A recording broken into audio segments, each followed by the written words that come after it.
The wampus, or wampus cat, is a feline cryptid chronicled in both Cherokee and Appalachian folklore, originating in the American South, although some witnesses have reported being stalked by similar creatures in the western United States. Exact descriptions of the creature vary greatly based on the source. In the early 19th century, the wampus cat was described as an impossibly hideous creature, said to have the head of a man, the body of a wild cat, only larger, and the soul of a demon.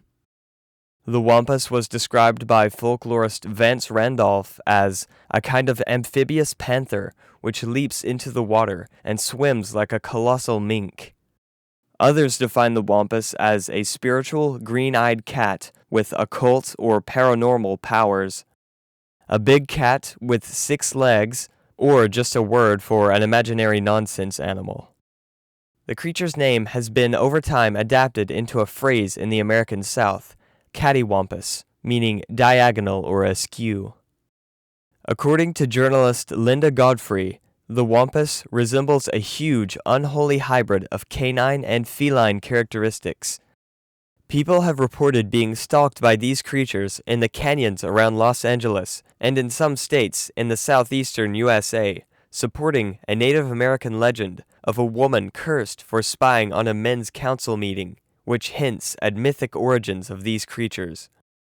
The woman was doomed to roam in the shape of a human-like great cat, and according to the legends, still haunts many southern forests. Reportedly, strange sounds and screams heard in forests at night were attributed to the wampus by the Native Americans who believed in such a creature. I think that these perspectives should be taken more seriously, but regardless of what you believe about the wampus lore, so-called alien big cats reported outside of their natural habitat are reported across the United States to this day. The wampus is considered by some cryptozoologists to be an eastern puma. There are numerous documented reports of eastern pumas in the United States where none are supposed to exist, going back for decades. Most describe a well-built cat weighing over 200 pounds, usually of a tan color, but a smaller percentage describe a cat with a gray or black pelt. Sometimes the eyes are said to be glowing red, yellow, or green. Most reports prior to the 1950s were largely ignored, only chronicled by folklorists and followers of the writer Charles Fort, who was one of the first to catalog anomalous phenomena in the modern era. During the summer of 1966, near Greensboro, North Carolina, a hairy cat-like animal locals called the Woofenanny killed a number of animals and pets. The corpses were found drained of blood through puncture wounds. This is a staple of the mysterious animal mutilations reported across the world. In September of 1975, citizens of Stockbridge, Georgia, reported a black panther that screamed at night. After the newspaper stories broke, James Rutledge believed that he had shot and killed a black cat the previous spring, but he declined to reveal where he buried it.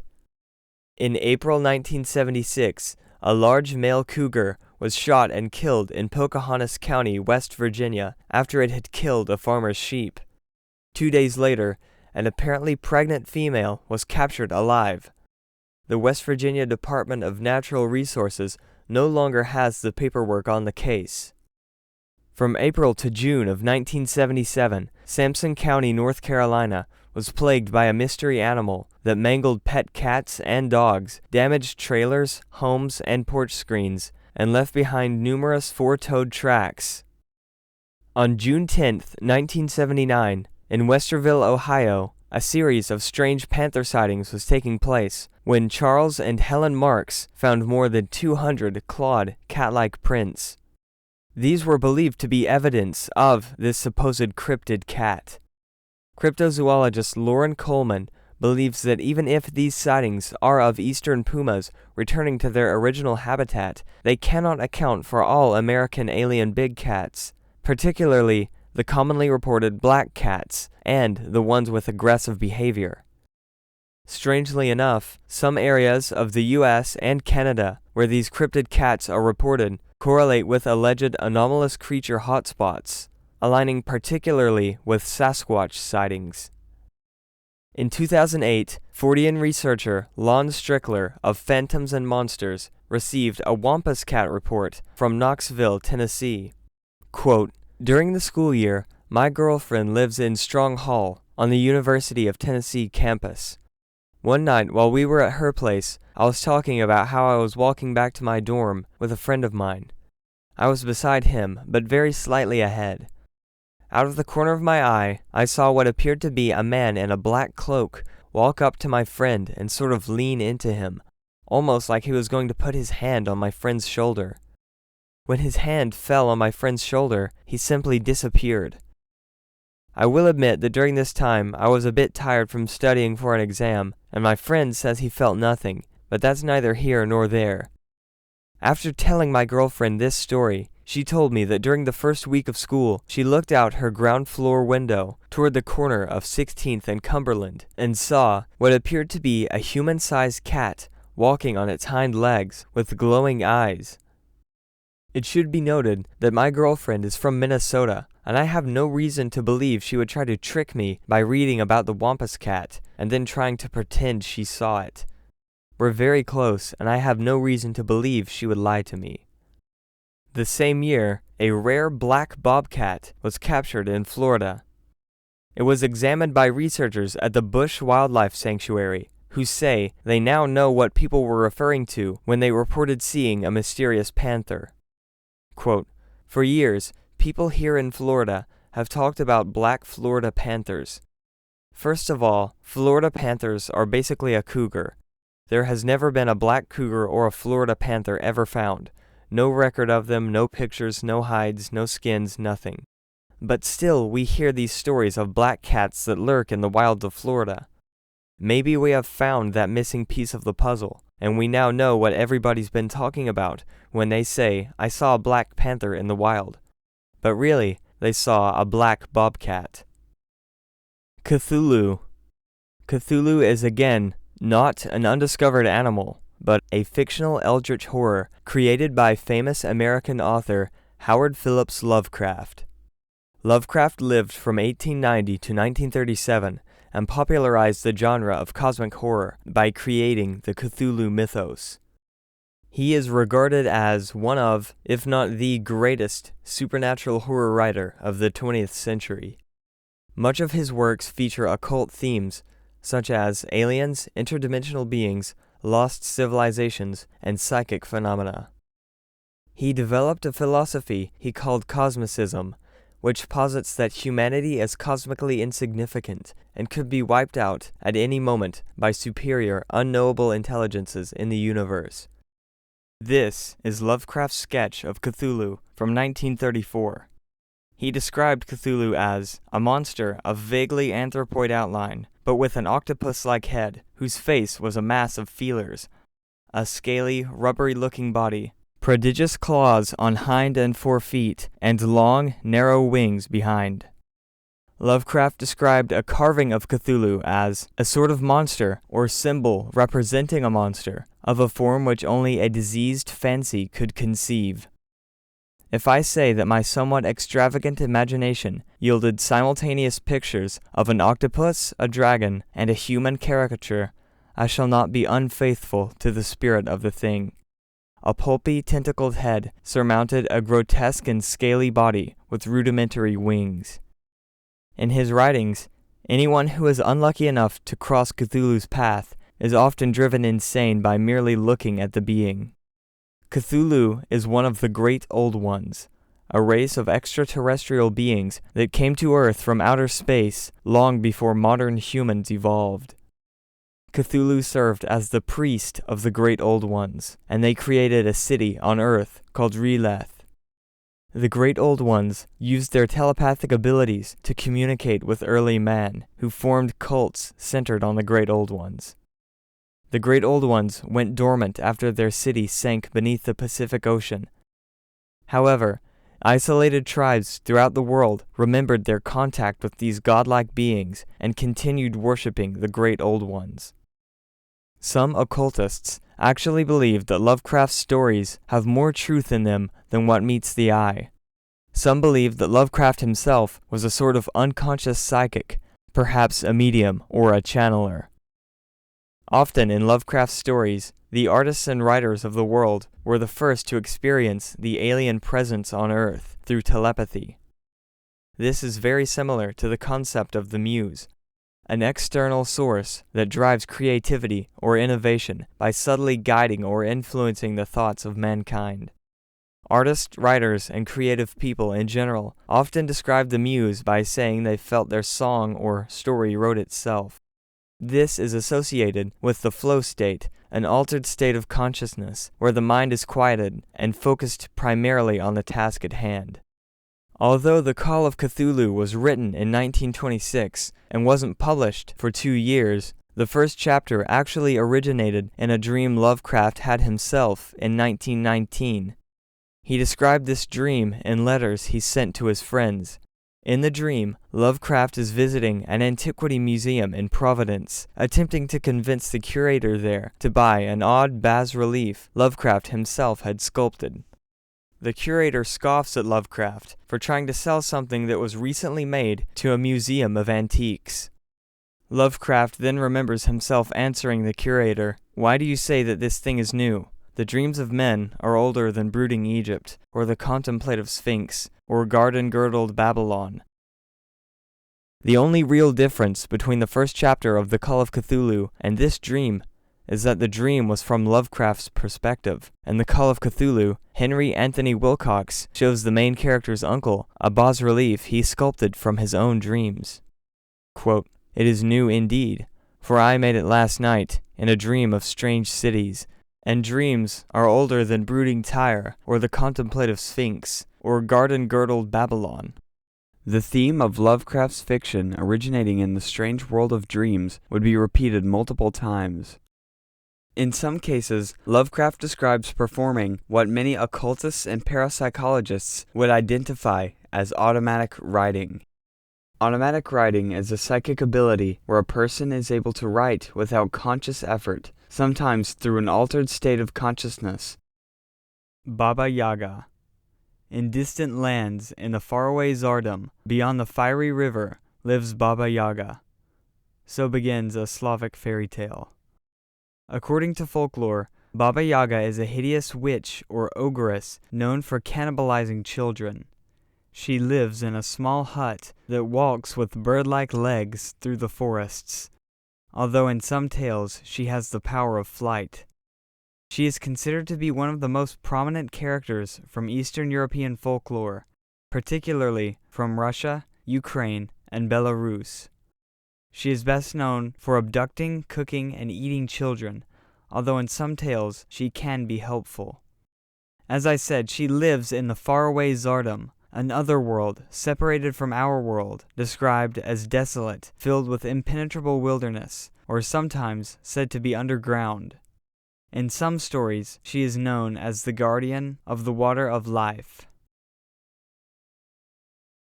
The Van Meter Visitor. This case exemplifies an important point. Elements of modern close encounters with UFOs often have stunning parallels in spiritual and folkloric traditions. Whatever these things are, they've been with us for quite some time. The noise opened up again, as though Satan and a regiment of imps were coming forth for battle. Read an article from the Des Moines Daily News from October 3, 1903. In the early 1900s, Van Meter, a small town in Iowa, became the site of which today may be considered a wave of UFO activity. The small town was first haunted by strange lights in the sky before an unusual bat-like creature began terrorizing the locals on a near nightly basis. The phenomena escalated to the point that the locals were reportedly afraid to sleep at night. Every night, and only at night, a winged creature would be seen in the vicinity of the town. According to a newspaper report from October 5, 1903, the town of Van Meter, containing 1,000 persons, is terribly wrought up by what is considered as a horrible monster. Every man, woman, and child in the town is in a state of terror, and fully half of them fail to close their eyes in slumber except in broad daylight. Friday night, while the population was keeping the dreadful vigil, every electric light in the city was kept burning to satisfy the most timid. Monday night that week, U.G. Griffith, a respected businessman who sold farming equipment, would be the first recorded witness to the phenomenon at Van Meter. As he was driving into town late that night, he saw a strange glowing object, or orb, hovering over one of the stores in town. He at first assumed that he was witnessing some sort of robbery, but he quickly put that idea aside. He could only compare the object to an electric searchlight, but he had no idea what it was. As soon as he noticed the UAP, it flew to the other side of the street and simply disappeared. Quote, his story was not believed the next day, but the following night, Dr. A.C. Olcott, who sleeps in his office on the principal street, was awakened by a bright light shining in his face. He grabbed a shotgun and ran outside the building, where he saw a monster, seemingly half human and half beast, with great, bat-like wings. A dazzling light that fairly blinded him came from a blunt, horn-like protuberance in the middle of the animal's forehead, and gave off a stupefying odor that almost overcame him. The doctor discharged his weapon and fled into his office, barring doors and windows, and remained there in abject terror until morning. Peter Dunn, cashier of the only bank in town, fearing bank robbers, loaded a repeating shotgun with shells filled with buckshot and prepared to guard his funds next night. At 2 o'clock, he was blinded by the presence of a light of great intensity. Eventually, he recovered his senses sufficiently to distinguish the monster through the window. The plate glass and sash were torn out, and the monster disappeared. The next morning, imprints of great three-toed feet were discernible in the soft earth properties. Plaster casts of them were taken. That night, Dr. O.W. White saw the monster climbing down a telephone pole, using its beak much in the manner of a parrot. As it struck the ground, it seemed to travel in leaps, like a kangaroo, using its huge featherless wings to assist. It gave off no light. He fired at it, and believes he wounded it. The shot was followed by an overpowering odor. Sidney Gregg, attracted by the shot, saw the monster flying away. The strange activity in Van Meter reportedly ended only after the creatures were followed back to an abandoned mine, which they were suspected to use as a shelter. The locals waited for the creatures, and when 2 of them finally appeared, they unleashed all of their firepower without visibly injuring the creatures at all. The creatures fled into the abandoned coal mine, seemingly unfazed. The locals then blocked off the entrance of the mine, hoping to keep the creatures underground. Quote, shortly after midnight, J.L. Platt, foreman of the brick plant, heard a peculiar sound in an abandoned coal mine, and as the men had reported a similar sound before, a body of volunteers started an investigation. Presently, the monster emerged from the shaft, accompanied by a smaller one. A score of shots were fired without effect. The whole town was aroused, and vigil was maintained the rest of the night, but without result, until just at dawn, when the 2 monsters returned and disappeared down the shaft. Thus ends the reign of the Van Meter visitor, whatever it was. What could have been the cause of these bizarre experiences? The practical joker, or thief hypothesis, largely falls flat in my opinion. It sounds ridiculous, especially for the later encounters when the townspeople were frightened and ready to defend themselves. A practical joker would have to be unfathomably brave to try sneaking around and scaring the frightened and armed townsfolk who were ready to slay a monster. Furthermore, no theft was reported in the town's records. Skeptics have largely dismissed the entire incident, suggesting that the creature was a hornbill which escaped from an exotic bird collector. However, author Chad Lewis reinvestigated the Van Meter visitor case by visiting the town itself and researching their records, and he found no evidence to suggest the story was a hoax. Quote, I can honestly say that after poring over countless records, interviewing residents, unearthing local history, and touring the sites of the original encounters, I am still as puzzled today as the people of Van Meter were back in 1903. When I first began researching this case, I was convinced that it would turn out to be nothing more than some sort of twisted hoax. Yet, as I made my way through the months of research, the idea of the monster being some sort of prank or joke quickly eroded away. If there is conclusive evidence of a hoax out there, we were unable to find it. Next, my theory turned to the idea that perhaps the miners had inadvertently unleashed a previously unknown beast that had been hidden safely beneath the surface of the earth for who knows how long. This theory also fell apart due to the creature exhibiting powers that no known creature of Earth possesses: impervious to weapons, superhuman movement, memory-erasing odors, etc. I also tossed out the idea that all of these prominent townspeople simply got confused and mistook a large pelican for a giant 8-foot-tall bat-like creature. The problem was that no sooner had I constructed one explanation when new evidence pushed it right back down, and I was forced to start over once again. When all the dust was settled, I had acquired more questions than answers. I can't help but see the similarities between this case and the UFO phenomenon at large. The orbs, overpowering odor associated with the bizarre creatures or humanoids, which tend to be essentially bulletproof, beams of light, and missing time are all common elements of modern close encounter reports. Yet these events took place in the early 1900s. This is just another example of the UFO phenomenon predating our modern terminology and understanding of the phenomenon. The entire series of events reads like John Keel, yet our sources are newspapers from the early 1900s. Author Chad Lewis also connected the Van Meter incident to John Keel's ultra-terrestrials. In my opinion, this very well may have been a wave of UFO activity not dissimilar to the Mothman UFO wave of 1966 and 67. Another period of paranormal activity, strange winged creatures, and bizarre lights in the sky. I also find it fascinating that plaster casts were allegedly taken of the creature's footprints, the same way plaster casts are taken of footprints allegedly left by mysterious creatures such as Sasquatch today. Whatever became of these casts is unknown, and they may have been the only remaining piece of evidence related to these events. Avians.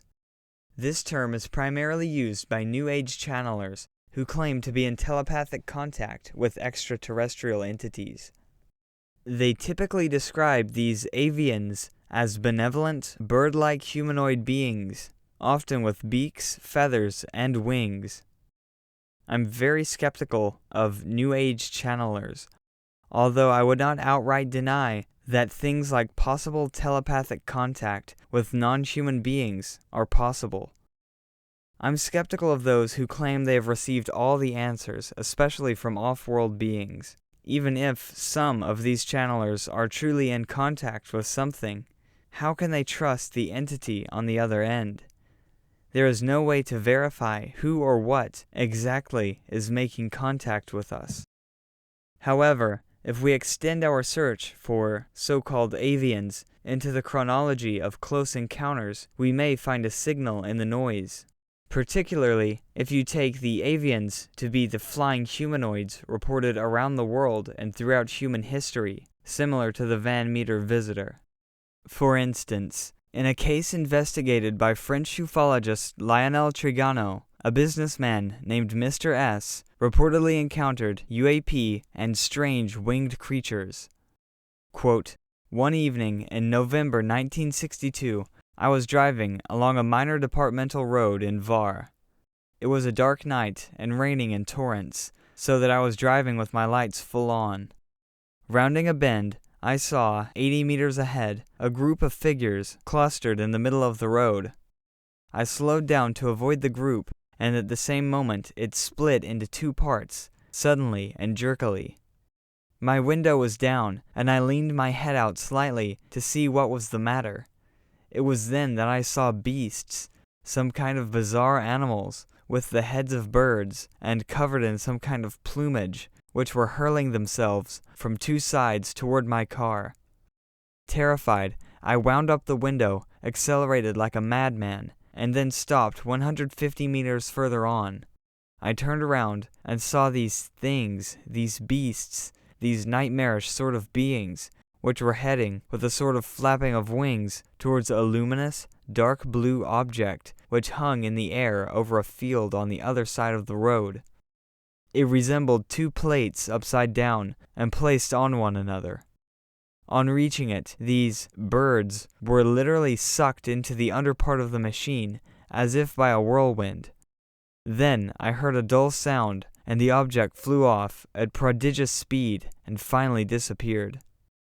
Mr. S. eventually reached out to French ufologist Lionel Trigano.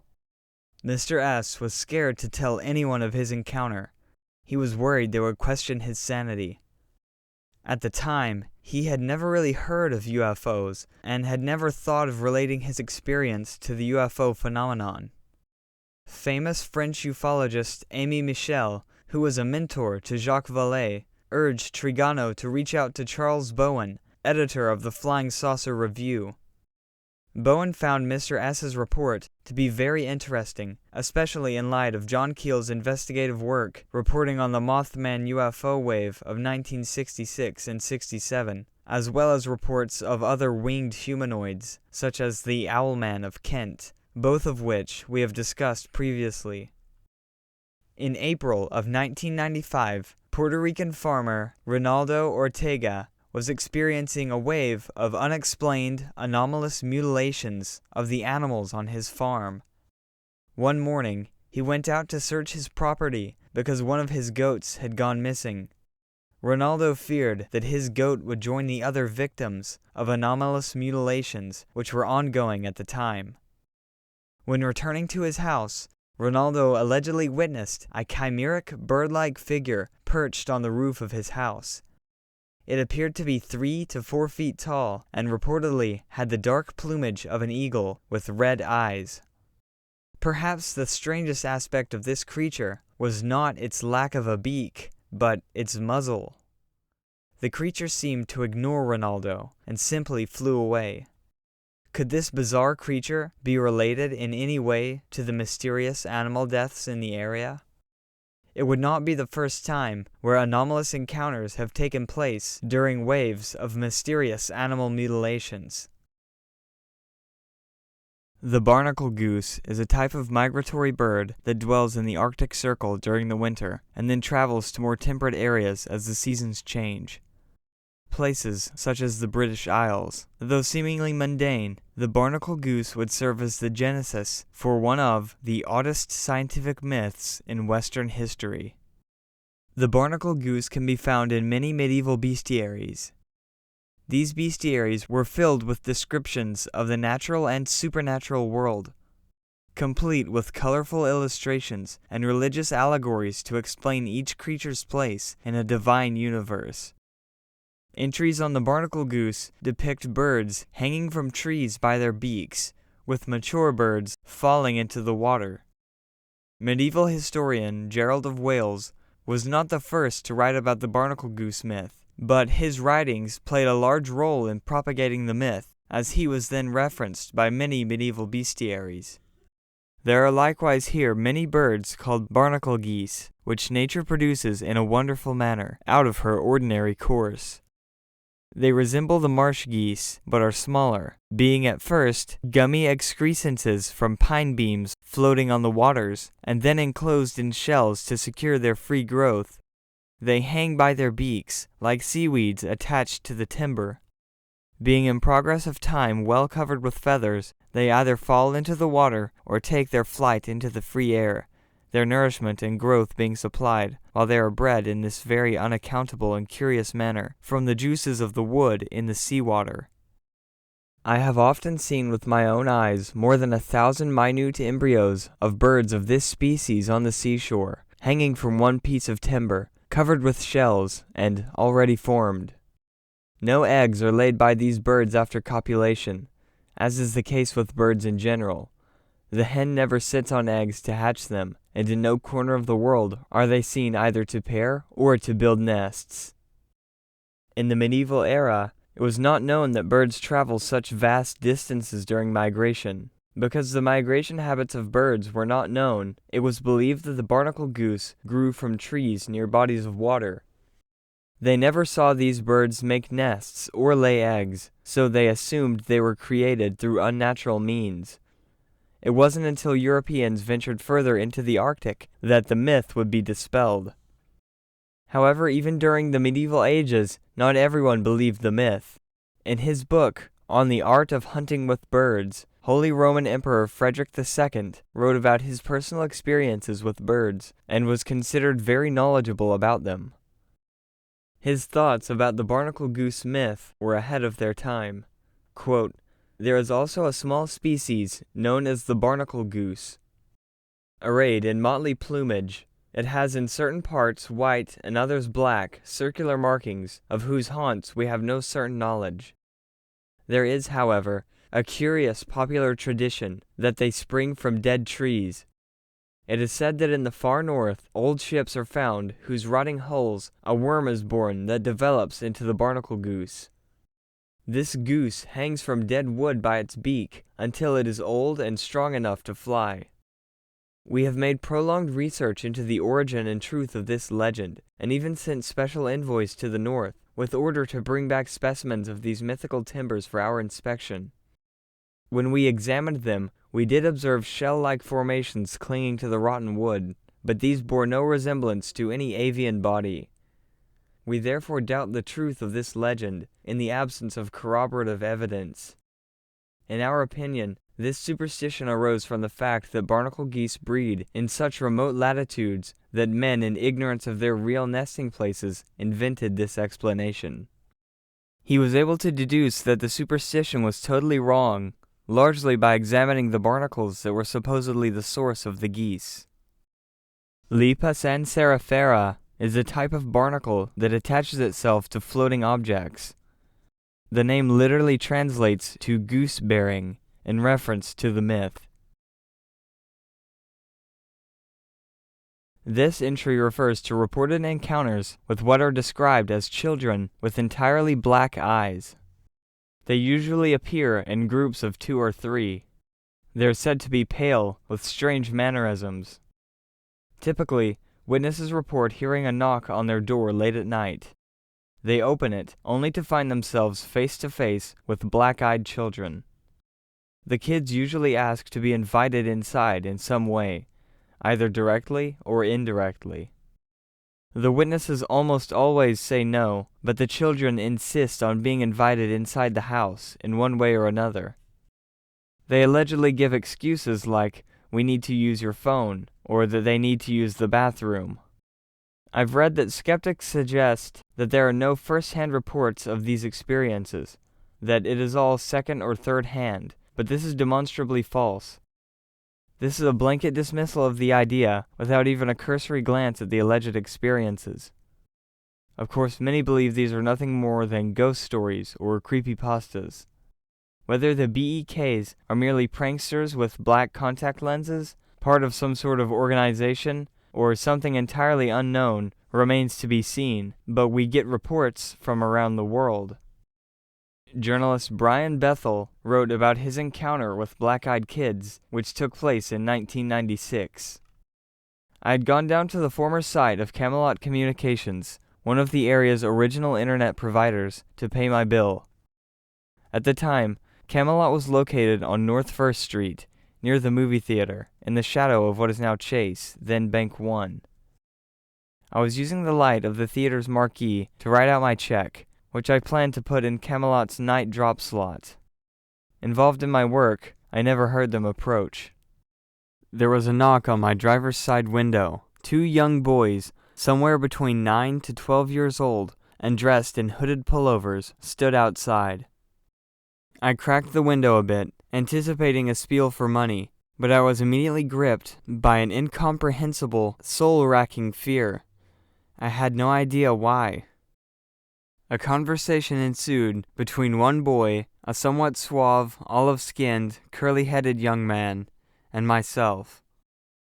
The other, a red-headed, pale-skinned, freckled young man, stayed in the background. The spokesman, as I've come to think of him, told me that he and his companion needed a ride. They wanted to see a movie, Mortal Kombat, but they had left their money at their mother's house. Could I give them a ride? But all throughout this exchange, the irrational fear continued and grew. I had no reason to be frightened of these two boys, but I was, terribly. After a bit more conversation, I looked up at the theater marquee and down at the digital clock display in my car. Mortal Kombat's last show of the night had already started. By the time I could have driven the boys anywhere and back, it would have practically been over. All the while, the spokesman uttered assurances. It wouldn't take long. They were just two little kids. They didn't have a gun or anything. The last part was a bit unnerving. I noticed that my hand had strayed toward the lock on my door. I pulled it away, perhaps a bit too violently. In the short time I had broken the gaze of the spokesman, something had changed, and my mind exploded in a vortex of all-consuming terror. Both boys stared at me with coal black eyes, the sort of eyes one sees these days on Aliens or bargain basement vampires on late-night television. Soulless orbs like two great swaths of starless night. I did what any rational person would do. I full-on freaked out inside while trying to appear completely sane and calm. I apologized to the kids. I made whatever excuses came to mind, all of them designed to get me the hell out of there, fast. The aura of fear was now a palpable, black hanging thing, almost as if reality itself was warping around me. I wrapped my hand around the gear shift, threw the car into reverse, and began to roll up the window, apologizing all the while. My fear must have been evident. The boy in the back wore a look of confusion. The spokesman banged sharply on the window as I rolled it up. His words, full of anger, echo in my mind even today. "We can't come in unless you tell us it's okay. Let us in." I drove out of the parking lot in blind fear, and I'm surprised I didn't sideswipe a car or two along the way. I stole a quick look in my rearview mirror before pulling out into the night. The boys were gone. Even if they had run, I don't believe there was any place they could have hidden from view that quickly. I write for a lot of reasons. I'd do it even if I didn't get paid to do so. So I wrote down the story of what had happened, more or less as a cathartic exercise, and shared it with a small group of friends on an email list. From there, it got out onto the wider internet and grew. Type my name in Google, you'll find it soon enough. In time, there was a term coined for what I'd seen, BEKs, black-eyed kids. I wouldn't have chosen it, personally, but it's the acronym the internet knows. I'm pretty easy to track down, and so I still get calls, emails, and inquiries from people all over the world who want to know more about what I saw, what I think they were, and what the encounter means in some cosmic sense. I've been contacted by everyone from Korean television stations planning New Year's Eve shows to regular people who just wanted to talk. More interesting to me has been the sporadic, but more than occasional contact from people who think they may have seen something similar. Some narratives follow the template of my original encounter a bit too slavishly, and those are easy to dismiss. But others have a more than subtle ring of the same sort of panic and helplessness that I felt. Some experiences have now been in places from suburban neighborhoods to your standard dark alleys throughout the country, possibly beyond. Kids like the ones I saw have allegedly been seen wandering inside of certain 24-hour big box retailers in the middle of the night and banging on the front doors of numerous witnesses. Though black-eyed kids are much better known, there have also been reports of black-eyed adults, men and women, and even babies, as strange as that sounds.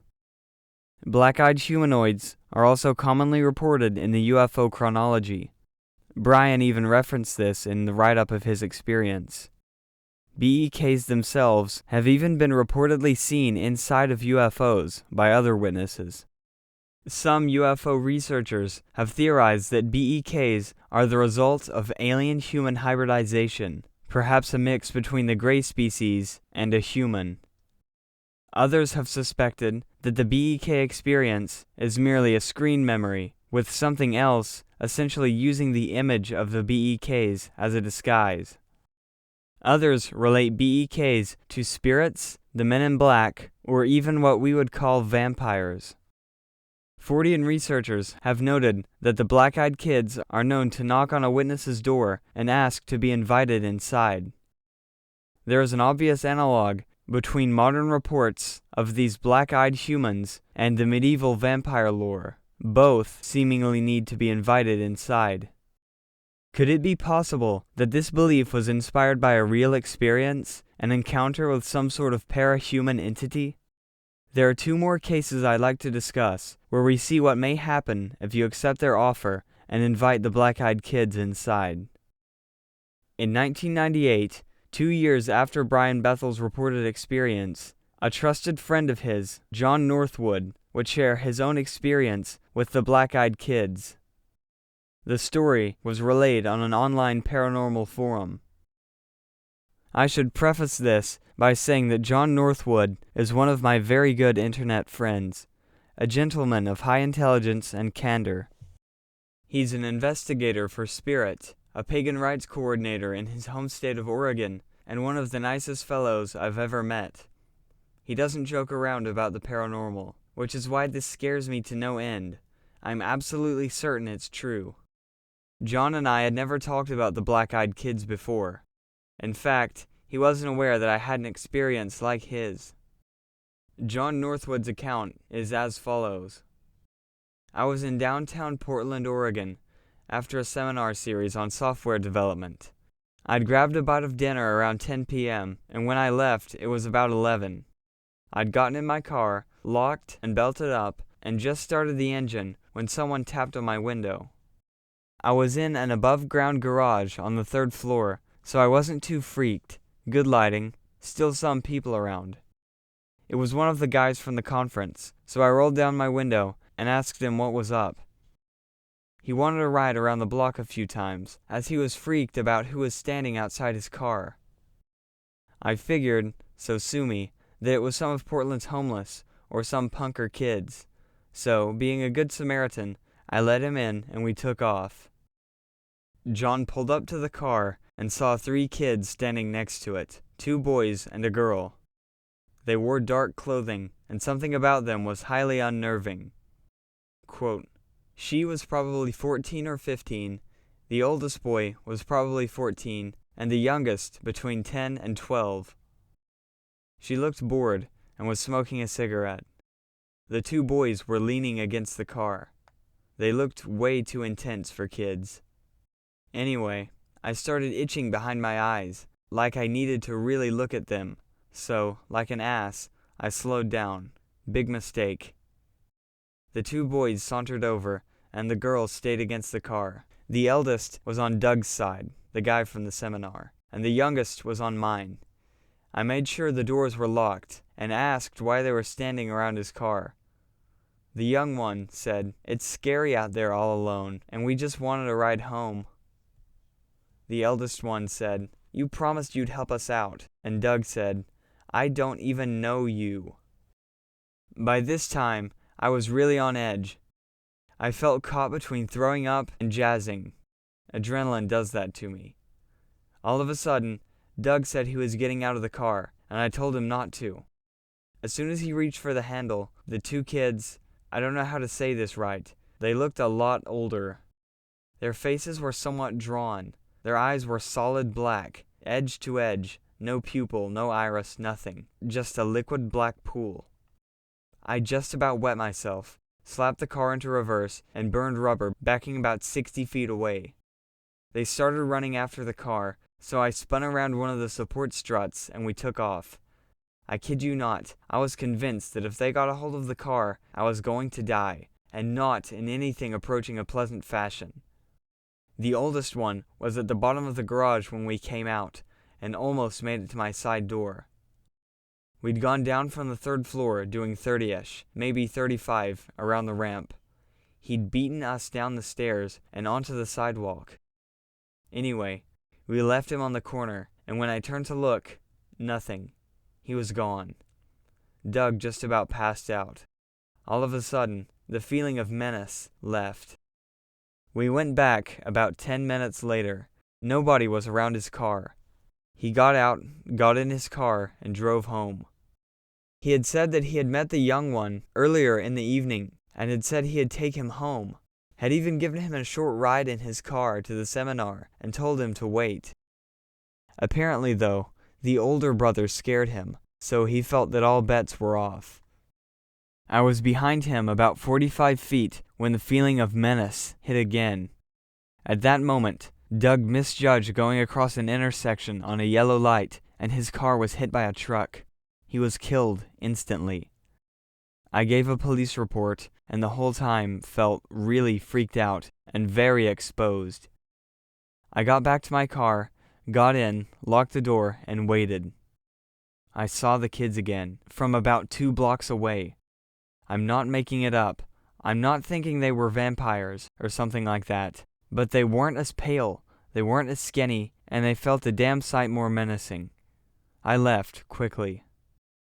Brian Bethel would say this about his friend's encounter. I've been haunted, no pun intended, by this story ever since I decided to share it. Rather than the ridicule I expected, it seems that it touches some sort of strange, primal chord in people. I've been trying, of course, to move beyond and forget these events, but inevitably, something comes along to remind me of it. Apparently, I've become something of an urban legend, and that's something I can't seem to get the point across about. This was not cool. It was not just like being in a Stephen King novel, or any of the inane comments that sometimes go along with it. It was real, though sometimes it made me feel crazy, and now I have a report from someone I trust that an extremely similar event has occurred, and even resulted in the death of someone, at least indirectly. I am not worried about any danger to me, but this is too close to what I experienced to be mere coincidence." Unquote.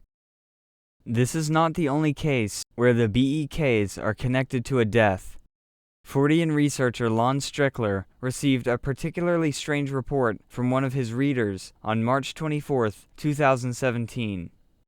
Quote, "I just read your BEK story about the guy who lost time. I live in Broward County, Florida. Something odd and frightening occurred last summer. I woke up during the night around 2 a.m. to a boy and girl knocking on my front door. I thought there may be an emergency, so I opened the door, and the two were just standing there, staring at me. I asked what was going on, and they told me they needed to come inside. I asked why, but they didn't answer me. I then asked them if they were in some kind of trouble or lost, but they just stared at me. I was getting pissed and starting to wake up at this point. That's when I took a closer look at these kids and noticed that neither had whites in their eyes. In fact, they didn't seem to have pupils. I freaked out and told them to go home and quickly shut the door. I called the local cops and told them that 2 kids were knocking on doors. A cruiser was sent out to the neighborhood, but they didn't find anyone walking around. They figured it was just local kids messing around. The more I thought about what happened, the more I got an eerie reaction to the encounter. A few days later, I was pulling up to my house and saw the same 2 kids standing on the corner of my street. A dark-haired girl, about 12 years old, and a boy with similar colored hair, probably the same age. Both kids were just standing on the street corner, staring at my neighbor's house. I stood in my driveway for a few seconds and watched them. They didn't say or do anything. I walked inside, did a few things, then walked back outside to see if the 2 kids were still there. They were gone. That same night, I again woke around midnight to the sound of sirens. My neighbor's house was on fire. There were fire trucks in the front and in the back alley. I later spoke to the cops and told them that those same 2 kids were just staring at my neighbor's house earlier that day. The cops didn't seem to think it was important. Then later that night, the body of my neighbor was found in the fire debris. It was determined that she had been bludgeoned and stabbed to death. I was brought into the police department and questioned for several hours. I believe that they thought I may have killed my neighbor. The cops then seemed to think that her boyfriend was involved. After a couple of days or so, the cops came back to question me again. The boyfriend had an airtight alibi, but they still never asked about the kids. I have been afraid to bring it up to the cops, in particular about the black eyes and how bizarre they acted. I fear that I will become a suspect if I start telling them about my bizarre experience. I still don't believe they have a suspect. I fear those kids may return. Lon Strickler was able to contact the witness to discuss the encounter. The witness was able to provide a link detailing the fire as well as the investigation to add to his credibility. The Black Stickman phenomenon. As strange as it may sound, witnesses from around the world have described seeing what appear to be dark, thin, stick-like beings. Witnesses say these entities look just like crude stick figures from a child's drawing that somehow have agency in the physical space. These beings look impossibly thin and have been described as having pipe cleaner proportions, often with rounded heads. They have no facial features and sometimes actually appear to be two-dimensional. They are almost always suspected to be male. I've never heard of a report where the witness feels the stick figure was a female. The encounters are generally rare and brief. They seem to happen at random, often alongside roads. On January 14, 2003, an anonymous user known only as Simon posted a thread on the It Happened to Me section of the Tlanchana forums titled Black Stickman. Simon gave his account of when he and his friends encountered a stickman entity. Quote, "The following account is slightly shortened, but otherwise unchanged, and comes from my diary record for Tuesday, the 31st of October, 1978. Only the names have been changed. We were all aged between 15 and 17 at the time. The Loose Valley referred to is near Maidstone in Kent. My diary record also indicates that there was a new moon on that night. I will record a rather unpleasant experience which took place tonight. A group of about 10 of us were sitting, chatting in the Loose Valley at about midnight. After about 45 minutes, Will leapt to his feet, slapping his head, saying there was a bee in his hair. He looked absolutely frightened. Both Dorothy and I saw the outline of a tall, thin figure wearing a hat dancing behind him. Will said later it was as if a terrifically loud buzzing was coming up through the top of his head. However, only Rachel heard any buzzing. We partially satisfied ourselves that it must have been a bee's nest, so we moved a little distance away. As we moved away, Dorothy and I saw a ring outlined in the grass, which enclosed where we had been sitting. Eventually it started raining, so we headed for Rachel's house. As we left, I turned around and saw the same thin black figure walk across the opening between the trees to where we had been sitting. We had been sitting in Rachel's bedroom for a while when I looked at Will, who was reading, and saw an amorphous black blob drop out of his hair onto the bed. I was the only one who saw this. A few seconds later, a black shape started whizzing around. The main movement was from bottom left to top right as I was sitting, getting larger during the movement and inducing a great fright.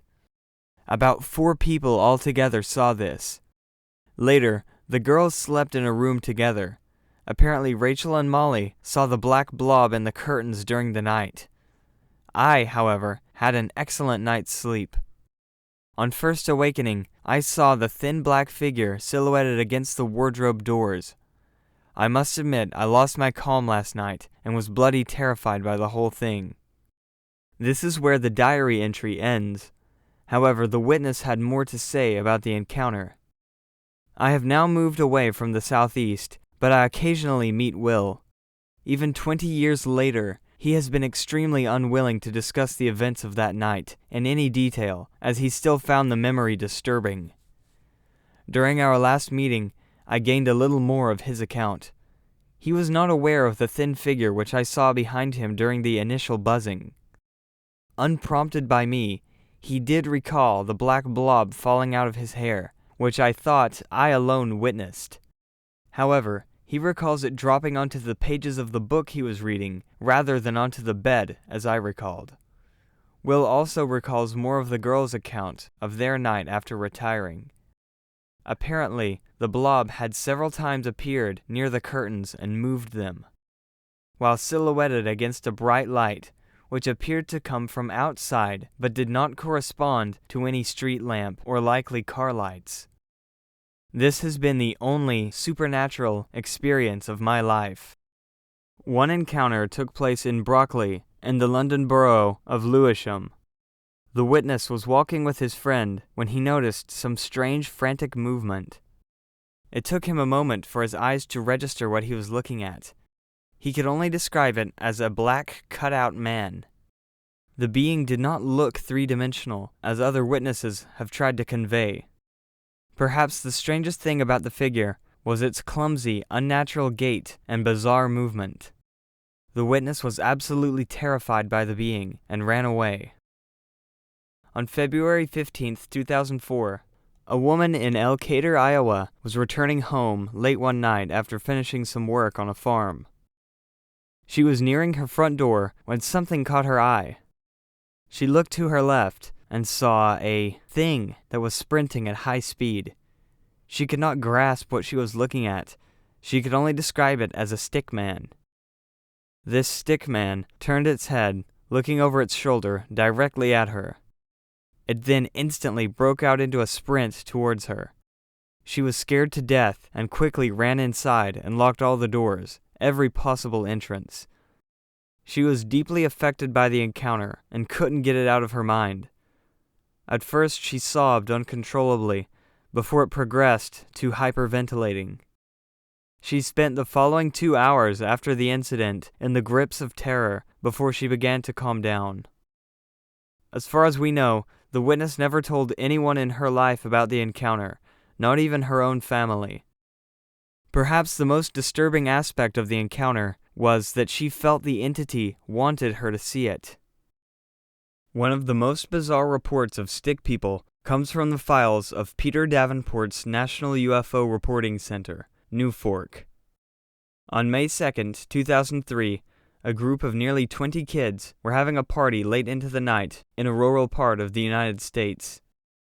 They had set a fire between the house and a nearby field. It was nearing 3 a.m. when the party was beginning to wind down. However, at roughly 3:30, the encounter itself would begin. Quote, "My sister, who is 17, and her 2 friends started to clean up. They were unloading some chairs when my sister saw a figure standing a little off the driveway by the house. She motioned her friend to look. They were a little scared, so they jumped into the van. Once inside the van, they looked back towards the house, and the figure was gone. My sister described it as appearing to look like maybe it was a man, and it had lighter colored or white clothing on. Once the van was started, they all convinced each other that the figure, or person, was probably just one kid's dad checking on them. They then headed back towards the fire to resume cleaning. About 3:20 a.m., they headed up the driveway and into the grass and down the hill toward the fire, which was still burning. The van's bright lights lit up frozen things. There were strange figures or creatures or something in 2 separate rows. She says maybe 15 in each row and 30 in all. She said they were 3 to 4 feet tall. They were directly in front of the car, about 15 feet away from them. She describes them as having a Christmas light head, and that the heads were connected to the body, but she couldn't see how. She says their arms were up, but she couldn't see hands. She says they were stick-like. Stick people, she says, dark gray or brown in color. They didn't move, not at all, she says. She says they were just frozen in these two separate rows. My sister immediately began to cry, and then both girls screamed at the driver to get the car moving. She peeled out, and they headed to town. The girls drove around for 2 hours until they finally got enough courage to go back as the sun came up. She hasn't been able to sleep or eat, and when she told us what happened, she could barely finish the story because she was fighting back tears. To say that she was shaken up is an understatement. Most sources would tell you that the black stickman phenomenon originated in the early 2000s and is nothing more than an invention of early internet horror and creepypastas. However, researcher Peter Rogerson documented a case from 1977. One afternoon in mid-June 1977, in Bardney, Lincolnshire, England, a group of boys from a boarding school would have an unexplainable encounter. As they walked into Bardney, they passed a hedge where they noticed some strange jerky movement on the other side of the hedge. A stickman moved in a silent and jolting manner. Their eyes were glued to the bizarre figure. Although the entity was hard to see, it was black with a round head, absent of any features. The boys were never able to explain the encounter. I think it's interesting to note that this encounter from 1977 also includes the bizarre jolting movement described by many other accounts. Theories on the taxonomy and ontology of these beings range from insectoids, shadow people, and interdimensional or paranormal beings. Due to their flat appearance, some speculate that the stick entities may be linked to shadow people. The report from Loose Valley seems to indicate that there may be some connection or overlap with shadow entities, considering the dark shadow orbs that the witnesses saw. I wonder if the bright light coming from the window behind the shadow entity could be associated with the UFO phenomenon. Seemingly anomalous lights, as well as anomalous lights from windows, are common in Fortean literature. So is the anomalous buzzing, also associated with the Loose Valley encounter, which is widely reported across UFO, paranormal, and psychic incidents. If you are familiar with the concept of the tulpa, or the egregore, entities psychically materialized by human attention and mind, then perhaps the stick figure entities are such a thought form produced by humanity's collective struggle to draw the human form. Perhaps an ultra-terrestrial being uses the stick figure as a convenient disguise or an induced hallucination, as all humans could recognize it, yet we can tell it's entirely impossible. Maybe these entities are so elusive because they are literally liminal, non-human beings that only briefly intersect with our perception of reality under specific circumstances or states of mind. We could really speculate endlessly. More skeptical explanations suggest pranksters on stilts, optical illusions, hallucinations, or hoaxes. It is true that many paranormal forums and subreddits spread questionable photos and videos, and are host to reports of stickman encounters. Many of these videos and pictures have been debunked or proven to be hoaxes over the years. However, it may be unwise to dismiss all of these reports and throw the baby out with the bathwater just because others have created fake imagery. The Barmanu. Believed to be Gujarati for Big Hairy One, as essentially the northern Pakistan and eastern Afghanistan equivalent of the creature commonly known as Bigfoot or Sasquatch. The Gujarati term is used in several Pakistani languages, and there are local variations of the name as well. The creature is usually described as a hairy, bipedal ape-like man. It has a large conical head with a receding forehead and protruding brows, like many other primates. Like many other legendary wild men, the Barmanu is powerful, agile, and is known for abducting humans, particularly women. The creature is also known for its foul smell, like many other alleged giant hominids and strange creatures. It is said to speak in high-pitched, guttural screeches and cries. The creature is generally reported in the valleys near Chitral, Pakistan, particularly in high-altitude, forested, and mountainous areas. The creature's territory is bordered by reports of other legendary wild men, The barnacle is found between the Alma of Central Asia and the Yeti of the Himalayas, most notably. Beginning in 1987 and continuing into the 90s, a doctor of zoological sciences, cryptozoologist, and student of the father of cryptozoology, Bernard Heuvelmans, Jordi Magrenner, conducted the first thorough scientific investigations into the barnacle reports. Influenced by his mentor, Jordi was convinced of the living Neanderthal idea, as well as the concept of the relict hominid, popularized by anthropologist and Sasquatch researcher Dr. Jeffrey Meldrum. The term relict hominid is used by many researchers of Sasquatch and related creatures to express the hypothetical phylogenetic antiquity of this type of hominid, which they theorize has survived in parallel to Homo sapiens as an anomaly. During the course of his investigations, Jordi, his brother, and his friend had to travel immense distances on foot in deserted mountainous zones where virtually no humans live except for nomadic shepherds. By trial and error, they found that they had to travel to high-altitude areas to find people with stories of encountering the creature themselves. Jordi collected over 50 first-hand accounts. Jordi had an ID kit, complete with drawings of apes, archaic humans, monkeys, the alleged Minnesota Iceman, and other primates, which he would present to witnesses and ask them to choose which photo best matched the creature they saw. Reportedly, all witnesses selected Bernard Heuvelmans' proposed Homo pongoides, meaning ape-like man, the living Neanderthal, as the best match to the barnacle. In September of 1977, in the Hindu Kush Range in Pakistan's northwest frontier province, a goat herder named Purdam Khan observed the wild man for roughly 2 hours. The creature, which he could tell was a male, sat and ate a meal of ant larvae. One witness, Lal Khan, a 55-year-old shepherd, claimed that he actually saw the hairy man on 3 occasions. According to Jordi's report, quote, "Our witness saw a hairy man on 3 occasions, in August 1985, 1986, and 1987. In 1987, Lal Khan grazed his goats through a slope leading to a meadow.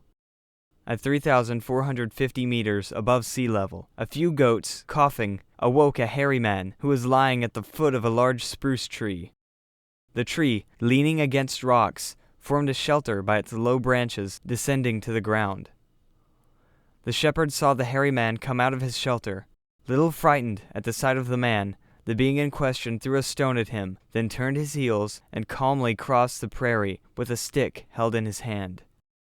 Jordi catalogued an event from 1987, which is likely the most violent barnacle report on record. Allegedly, a man who lived in the city ventured into the wilderness to collect some wood, but was found dead with his skull smashed. Shortly after, a second man went into the same part of the forest and received a brutal beating and was nearly killed. He was severely injured, but made it to the hospital and described being attacked by a large-sized, dark and hairy man. He was certain that it was not a bear or any known animal because the creature threw rocks and tree branches at him. In 1994, one of Jordi's expeditions found what they believed to be the tracks of the barnacle. They were very large and human-like, but turned more inwards than a normal human foot. Jordi was reportedly assassinated in 2002, leaving his work incomplete but invaluable. In certain cases, such as the unknown hominid seen on the Isle of Flores to this day, we have little in the archaeological record to support the barnacle's existence. Hominid fossils have rarely been found in Pakistan, but then again such fossils are rarely found in general. For a reason that in my opinion has yet to be adequately explained, many disparate cultures around the world, separated by time and space, independently describe essentially the same tall, hairy, bipedal humanoid creatures. Is there a relation between the barnacle, its neighbors, the Yeti, and the Alma? Today, fairies are synonymous with fiction and folklore for most. They are not feared in the slightest. However, in the medieval era, fairies were not taken lightly. To them, the fairy faith was no joke. Belief in and even fear of the fairy folk was very strong among many different groups. Forms of fairy faith were common among Celtic, Germanic, French, and other European groups. They had different names for these intelligent, non-human beings who seemed to possess paranormal abilities. The Irish called them the gentry, and the Scots the good people, good folk, or fair folk, as a euphemism because they were afraid of angering the fae, and believed that one could never know when one of the good folk may be observing, hidden from human eyes. These groups had different names for these intelligent, non-human beings who seemed to possess supernatural abilities. Sometimes, the word fairy would be used to describe entities which resembled humans with powerful supernatural abilities, often with the tendency to be tricksters, similar to what John Keel would describe as a parahuman. The same or similar terminology was used to describe other non-human creatures, like gnomes and goblins. However, shapeshifting was a common ability the good folk were said to possess, as they could appear as humans, animals, or seemingly anything they wished. The fae, fairies, and elves were believed to be fallen angels or demons under later Christian belief systems. There is a distinct difference between stories told about fairies, which become part of folklore, and actual accounts from specific people who claim to have encountered fairies. From the 1100s to the 1300s, scholars began cataloging anomalous experiences with bizarre entities and strange orbs of light, which would become the written records of the fairy faith we have today. Scholars attempted to categorize these entities into different classifications of fairies, and all failed. While the fairy folk would sometimes help people, they could also be fearsome and vengeful, a far cry from the modern Disney take on fairies. In Norse or Germanic mythology, it was believed that light and dark fairies or elves existed, according to some authors. They are referenced in the Prose Edda, which was written in the 13th century by Snorri Sturluson and serves as one of the primary sources of Norse mythology today. In the Prose Edda, the light elves are described as fairer than the sun to look at, while the dark elves are blacker than pitch. However, Snorri's accounts are not considered entirely reliable by some.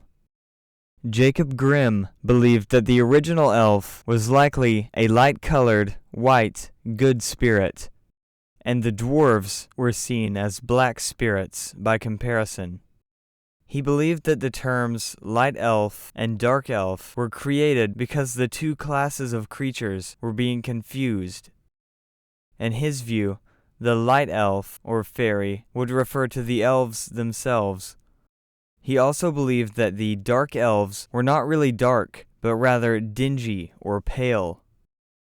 According to Professor Ronald Hutton, an author and expert on ancient and medieval paganism and magic, the original version of the word fairy used to be an adjective for magical, enchanted, or anomalous.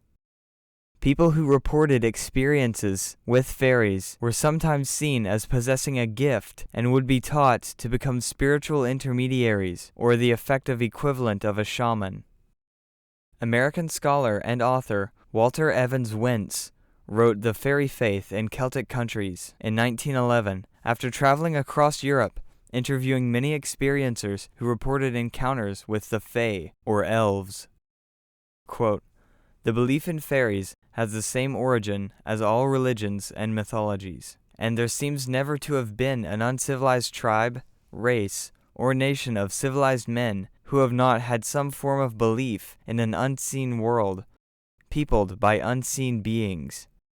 In religions, mythologies, and the fairy faith too, we behold the attempts which have been made by different peoples in different ages to explain in terms of human experience this unseen world, its inhabitants, its laws, and man's relation to it. The ancients called its inhabitants gods, genii, daemons, and shades. Christianity knows them as angels, saints, demons, and souls of the dead. To uncivilized tribes, they are gods, demons, and spirits of ancestors, and the Celts think of them as gods and as fairies of many kinds. The Dutch flying jellyfish. On June 1st, 2015, Dutch photographer Harry Perton set out to take some photos after a storm in Groningen, the capital of the north, in the Netherlands. While trying to take some pictures, he noticed something unusual in the sky. Quote, "I was taking photos and suddenly something flashed. At first I thought it must have been my camera, but the flash was not up and there was not a drop on my lens." He brushed this off and dismissed it as a lightning strike, before eventually finishing up and going back home. Later, while reviewing the photos, he noticed a round, luminous shape which resembled a jellyfish. He was unable to identify the, quote, jellyfish, but thinks that it was likely something meteorological rather than extraterrestrial. Personally, I think this photo bears a very strong resemblance to the rocket jellyfish phenomenon, caused by sunlight reflecting off of the high-altitude gases from rocket launches. The Men in Black. When most people hear of the Men in Black, they may think only of the films starring Will Smith. However, the inspiration for the films came from actual witness reports going back for decades. The term MIB was coined by Fortean researcher John Keel in the 1960s. Witnesses claimed that the Men in Black typically appear in groups of 3, wearing immaculate black suits, and question, intimidate, and harass those who have witnessed UFO activity or possess UFO evidence. However, these strange men are not always strictly wearing black suits. Sometimes they are reported to wear Air Force uniforms. The Maury Island incident of 1947 is one of the earliest reports of the Men in Black, as associated with the UFO phenomenon. This incident was thought to be a hoax for years, but is now suspected by many UFO researchers to be a cover-up of a real incident. According to witnesses, a formation of disc-shaped UAP flew in formation. However, one of the saucers appeared to be malfunctioning. As it flew over a group of witnesses in a boat, the distressed object appeared to drip hot slag, which allegedly damaged the boat, injuring a child and killing a dog. The following morning, one of the main witnesses was allegedly visited by one of the Men in Black, who threatened him, and was quoted as saying, "I know a great deal more about this experience of yours that you will want to believe." At the time, the case was treated very seriously, even being investigated by the FBI as part of the original, real X-Files. 2 Air Force officers who were investigating the case collected some of the alleged anomalous materials and were on a flight carrying the metal back when their B-25 caught fire and crashed, killing them. The alleged anomalous material was reportedly never recovered. Despite the case being publicly debunked as a hoax, the 2 alleged hoaxers were never charged with anything. As I said, journalist and Fortean researcher John Keel interviewed Colonel George P. Freeman, Pentagon spokesman for Project Blue Book, who stated, "Mysterious men in Air Force uniforms or bearing impressive credentials from government agencies have been silencing UFO witnesses. We have checked a number of these cases, and these men are not connected with the Air Force in any way." He told Keel that the Air Force wanted to catch one of these men for themselves, as impersonating their personnel is a federal crime.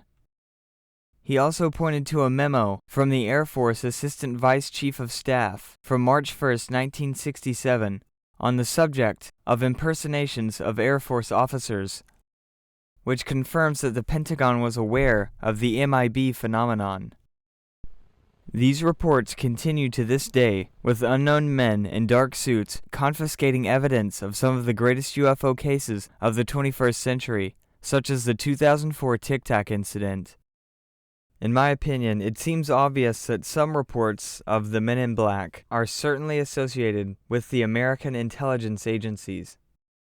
However, Researchers have noted that there are cases of what sounds like classic MIB activity, which long predate the creation of American intelligence agencies such as the CIA or the NSA.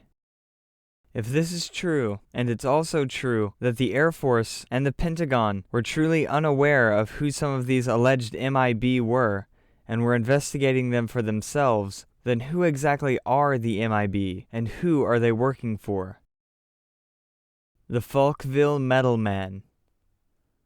1973, dubbed the Year of the Humanoids by UFO researchers, was an incredible year for UFO activity and sightings of strange humanoids in particular. It was one of the largest UFO waves we have on record so far. These strange reports came in from all over, with a much higher frequency of what Dr. J. Allen Hynek called close encounters of the third kind.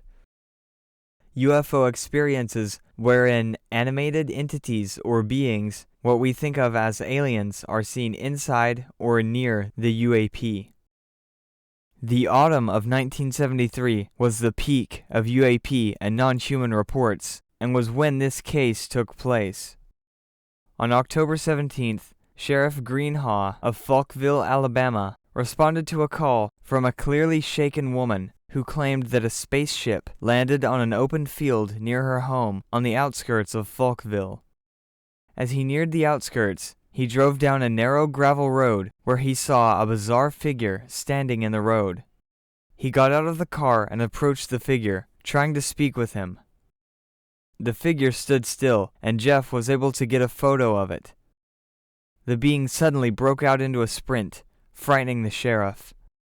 Jeff scrambled into his cruiser, turned on the siren, and attempted to chase the silver-suited figure down the gravel path. The entity seemed to be outpacing the sheriff's cruiser at 35 miles per hour before the cruiser lost traction on the gravel and spun out. The photos eventually reached the press and becomes another UFO event with high publicity from that year. Many UFO researchers believe this case is likely a hoax of some sort.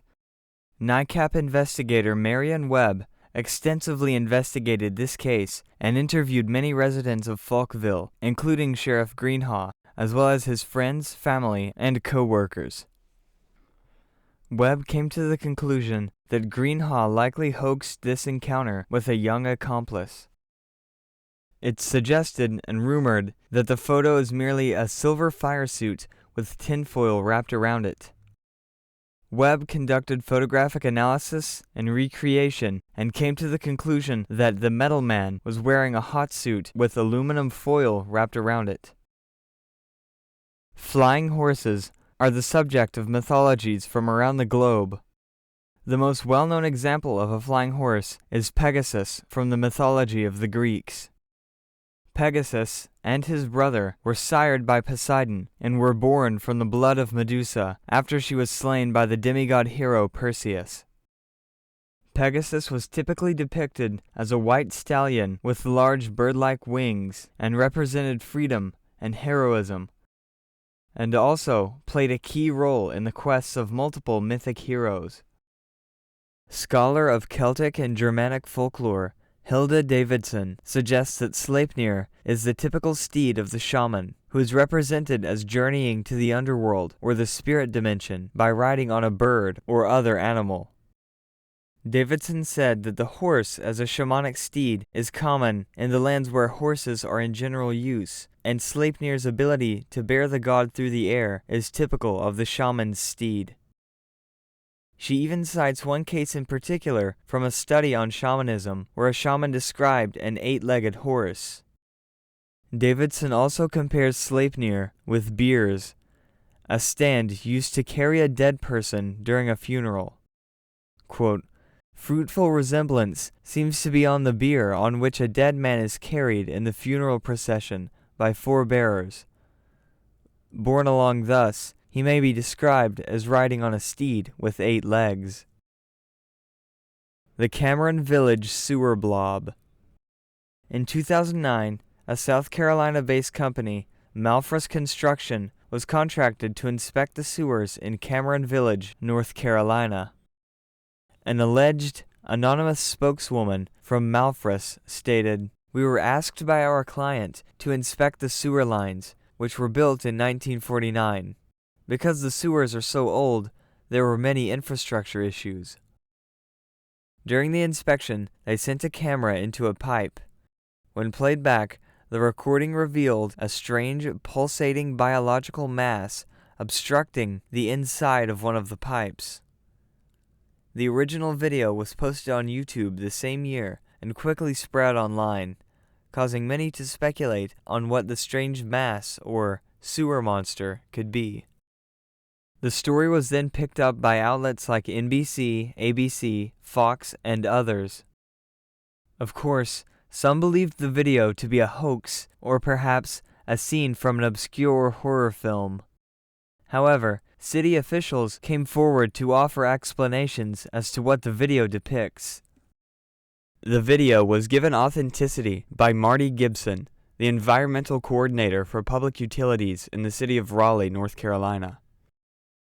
Initially, she claimed that the thing was a slime mold that was in the phase of its life cycle where it looks like a throbbing, breathing animal, but was swift to point out that any water surging by this slime would pass through a treatment plant and be thoroughly cleansed. Just a few hours later, Gibson retracted this statement in an email. Quote, "The video was taken in a private sewer system by a private contractor working for them. It does not belong to the city of Raleigh, nor will it reach the Neuse River wastewater treatment plant. This is the response from our director. The video is of the private sanitary sewer in the Cameron Village and was taken by a private contractor working for them and not taken by our staff. The blob has been identified by others as worms. A North Carolina State University biologist identified the sewer monster as a mass of thousands of tiny organisms called bryozoans, invertebrates, which bunch together in colonies and use their tiny tentacles to feed. However, Dr. Timothy S. Wood, an expert on freshwater bryozoa and an officer with the International Bryozoology Association, had a differing opinion. Quote, "No, these are not bryozoans. They are clumps of annelid worms, almost certainly tubificids. Normally, these occur in soil and sediment, especially at the bottom and edges of polluted streams. In the photo, they have apparently entered a pipeline somehow, and in the absence of soil, they are coiling around each other.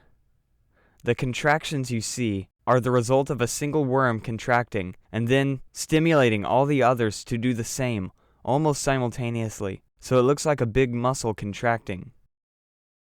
The Michigan Dogman. Many people have described encountering bipedal canid creatures, referred to as dogmen or wolfmen. They are said to resemble our idea of the werewolf. I've seen many people interested in this wolfman phenomenon who point to the Gable film, which came out of Michigan, as video evidence of these bipedal canids. However, this footage has been proven to be an outright hoax, so I'm not sure why people still cling to it. In 1987, DJ Steve Cook of Traverse City, Michigan, recorded a song called "The Legend" about a werewolf-like creature that was played as a prank on April Fool's Day. Steve would later clarify that when he wrote the song, he had no prior knowledge of any reports of a dogman in Michigan. Quote, "I made it up completely from my own imagination as an April Fool's prank for the radio and stumbled my way to a legend that goes back all the way to Native American times." Many would end it here and suggest that given the two hoaxes, the entirety of the body of reports from Michigan must therefore be thrown out as hoaxes as well, inspired by prior hoaxes. But that does not explain the individual anomalous experiences reported by some. One of the most renowned researchers of the dogman or wolfman was journalist Linda Godfrey, who received the following report of a series of encounters in Michigan in 2016. Quote, "I live in a town called Montague, here in West Michigan. About an hour to hour and a half as the crow flies, southwest of both Big Rapids and Reed City. I live with my father on the family farm that sits on 30 acres of woods creeks, and marshlands. All of my encounters have come this year, 2016, from February to about a month or so ago, October. The first came on or about the 8th of February at approximately 3:52 a.m. A heavy winter storm was hitting the area with some nasty weather. I was up early to get a jump on the snow shoveling, so the driveway was accessible for the propane delivery guy later that morning. As I was about halfway down the driveway, I heard a loud splash in the creek to the south, about 25 yards away. Thinking it was a deer or two, I had jumped. I stopped shoveling and scanned the creek and woodline for any movement. As I scanned the creek, I came to the woodline and saw this pair of yellow, amber eyes, about 7.5 to 8 feet tall, standing right next to a huge oak tree. It took off with a super burst of speed to the west. It then leapt into the air, and all I heard for the next few seconds was the treetops clanging against one another. It was like it was riding the treetops. I stood there for the next few minutes, questioning my sanity. For the 6 to 7 seconds I saw this creature, it stood 7.5 to 8 feet tall, stood on 2 legs that looked like a dog's hind legs, big wolf-like head, with a snout and ears that resembled that of a German shepherd, and those eyes of yellow amber in color. The second sighting came on or about March 24th at approximately 2:38 p.m. I had decided to walk up the creek and clear brush. I always carry a firearm with me on these occasions. I'd gotten about 450 yards up the creek that flows through the entire acreage of the property. It was strange to me how completely quiet, or as I say, dead, the woods were. I always jump something up, whether it's a deer or turkey or ducks that are always there. I didn't even hear any birds, which was really strange. I rounded a bend in the creek when up ahead, about 55 yards, is what looked to be the back of a black bear that was digging into the bank of the creek. As I was setting my firearm down on one of the little islands in the creek, I snapped a branch and it stopped completely what it was doing. I froze and watched as this thing stood up on 2 legs and started to turn around towards me. It stood 8 feet tall and had a huge wolf-like head, snout, and ears of a dog, and all black fur. In the first encounter, the creature's fur was gray in color with some white. This one was all black. It kept glancing over to the east and back towards me. It had not yet seen me. It put its snout into the air and looked like it was sniffing the wind. I'm completely freaking out at this point and reached to pick up my firearm to get out of the area quickly when there was a splash up the creek. I looked up and now this thing was on all 4 legs. It still stood 5 to 5.5 feet tall. At this point, I don't want to run out of fear that it will give chase, so I stay frozen. It looked at me and snarled, and I thought it was sizing me up, and then all of a sudden, it looks to the east, back at me one more time, and took 2 giant leaps toward the east and onto the bank of the creek. That's about a 25-foot distance. It then jumps toward the treetops and disappears to the east. I stood there in total disbelief. I got home and my mind just kept racing, so I decided to confide in my father about what I had seen, and he looked at me as if I were an alien, said I was crazy and I should get my head checked out. I know what I saw. The third and final encounter came on May 29th at 8:52 p.m. My dad and I were having a fire down by the creek and we were getting low on wood. He asked if I could go get more wood for the fire from behind the pole barn. I hesitated and said in a few minutes. I was afraid of those woods, which is something I thought I would never say. After about 10 minutes, I start to make my way towards the back of the pole barn. It's just about dark, and I keep hearing this rustling and a lower growl like dogs are playing, and when I reach the back of the barn, it stops. I light a cigarette and look out into the woods, which are 10 yards away. Again, the woods had gone completely silent. It was eerie. Then there was a sound like a zipper being zipped up. It was about 30 yards to the south. I waited for a minute and decided to look out to where I had heard the sound. As I glanced to my right, I saw something move. It is just about completely dark, and there is a stench in the air that is absolutely putrid. It smelled of rotten guts and urine. I figured it was a rotten carcass of a dead animal, and then, as I was shining my flashlight, a deep, guttural growl, like a raccoon would make, came from the area I heard the rustling sound. So I shone my light over towards the sound and saw eyes about 5.5 feet off the ground. The eyes were red in color and very shiny. It really didn't freak me out, as a lot of critters have red eyes when exposed to light. Then, this thing stood up on 2 legs. This thing was really 8 to 8.5 feet tall. It growled again and literally turned around and walked away to the south. I thought I had shit myself. I came back home, and my dad asked where was the wood. I said I didn't feel well and was going to bed. I went out the next day to look around the area I heard the noise. I found only a deer skin. The rest of the deer was gone, including the head. It's been really strange around here for the past couple of years, and I don't know what to think about it.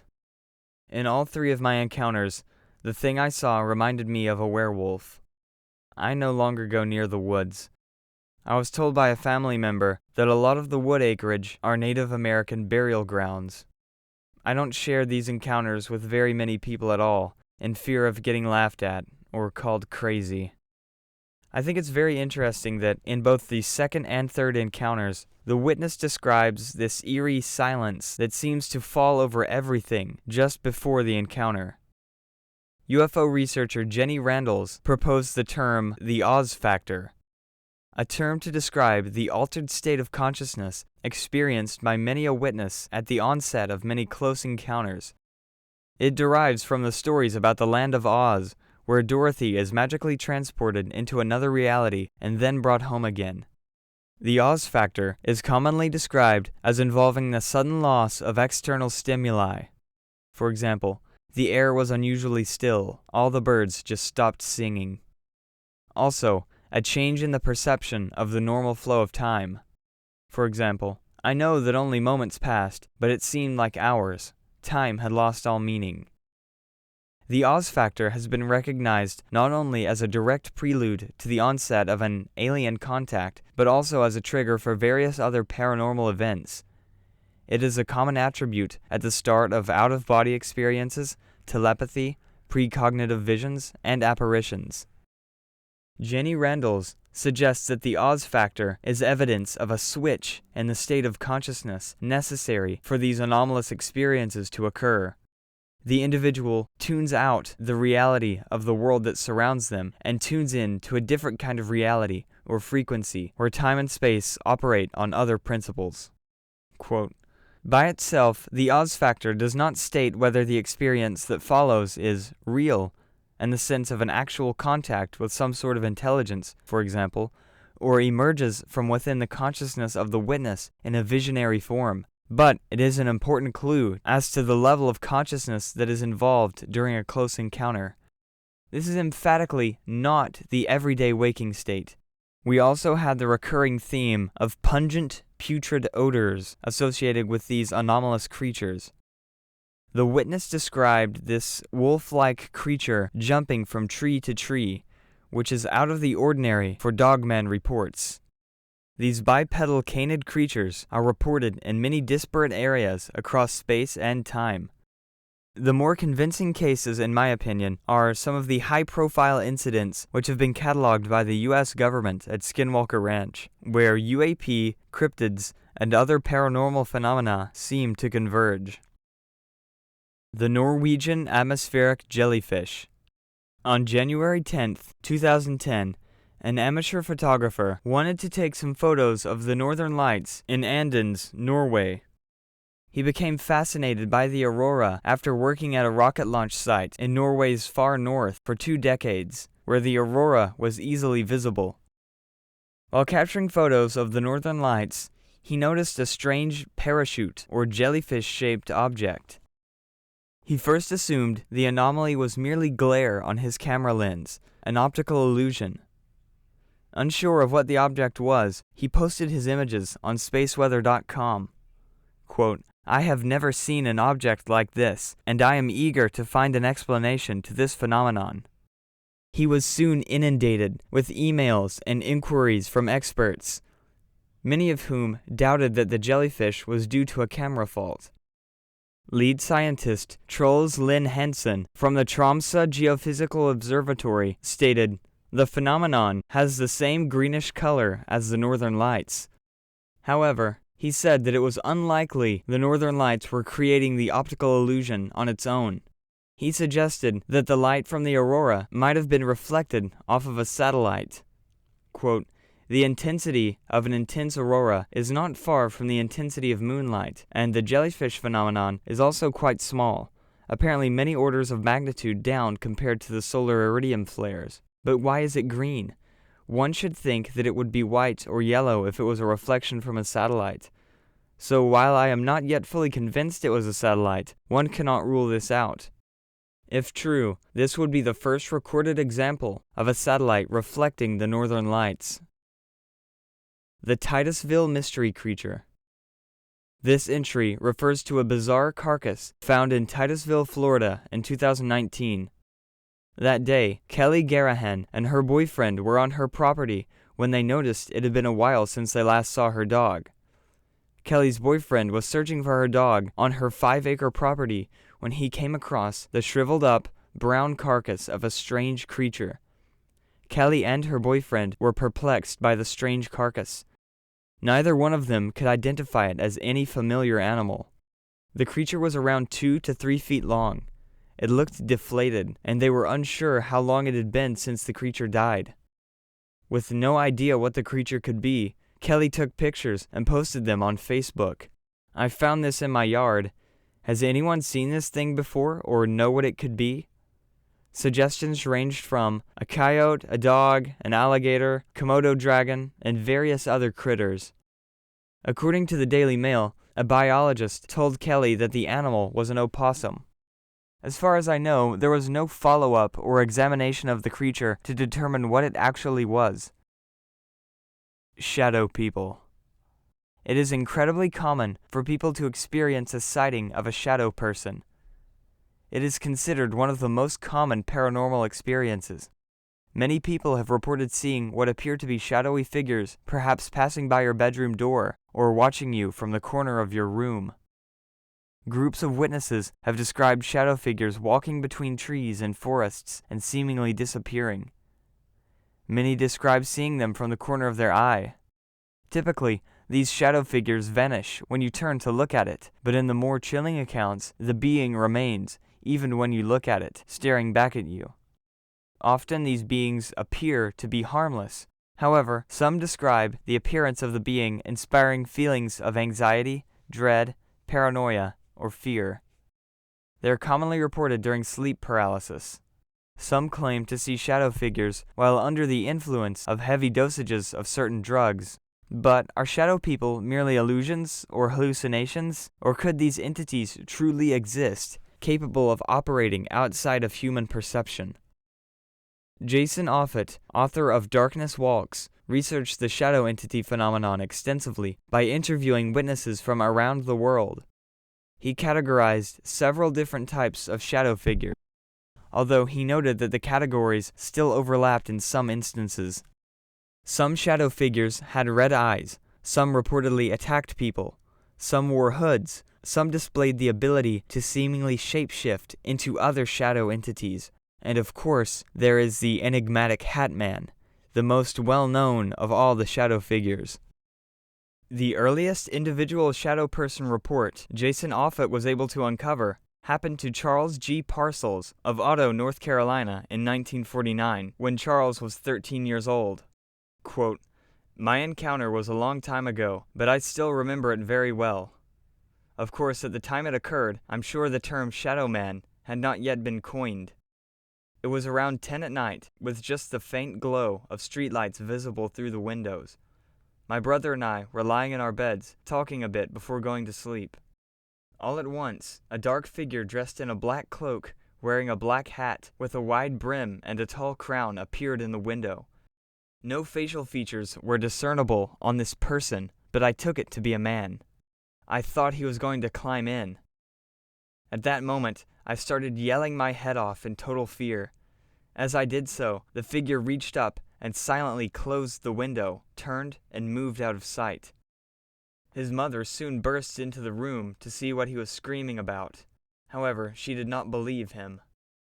The next day, Charles would discover something that would lead him to believe that the figure he saw could not have been something of flesh and blood.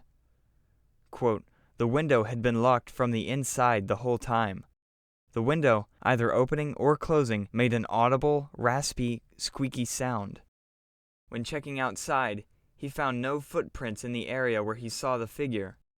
Another witness, Margie Kay of Independence, Missouri, told Offutt about an experience her 11-year-old granddaughter Cynthia had. Quote, "She said that one night she woke up in the middle of the night to see an outline of a 6-foot-tall person standing in her room, looking away from her at the TV that had come on apparently by itself. The person turned around and looked at her for a few seconds, and then just dissolved away. She said it had no features. She did not sleep the rest of the night and wouldn't even get out of bed to turn off the TV until it was daylight." Another witness, Rianne of Cape Town, South Africa, had an exceptionally bizarre experience with a shadow person. Quote, "I was lying in bed, getting ready to slumber off, when I noticed that in the corner where my bed was placed, there seemed to be an exceptionally dark and dense patch. I told myself that it's nothing but a play of light, shadows created by my curtains. However, the longer he laid there, the more he wondered about what exactly the dark spot was. He began to feel that it wasn't something normal, and decided to reach out and touch it. Quote, "I stuck out my hand and slowly moved it so that I can touch the corner of the wall, which was not very visible due to this dark patch. As my hand touched this patch, I got a sudden sensation that can be equated to having a little shock, similar to static electricity. He jerked his arm away from the dark patch. His arm, quote, suddenly started to feel very lame, with needles and pins crawling all over my skin. It felt like my skin was contracting and getting very tight, and I lost all mobility in my arm." Depending on one's framework or belief system, you may have a totally different concept of what a shadow person might be. Many equate shadow people to ghosts.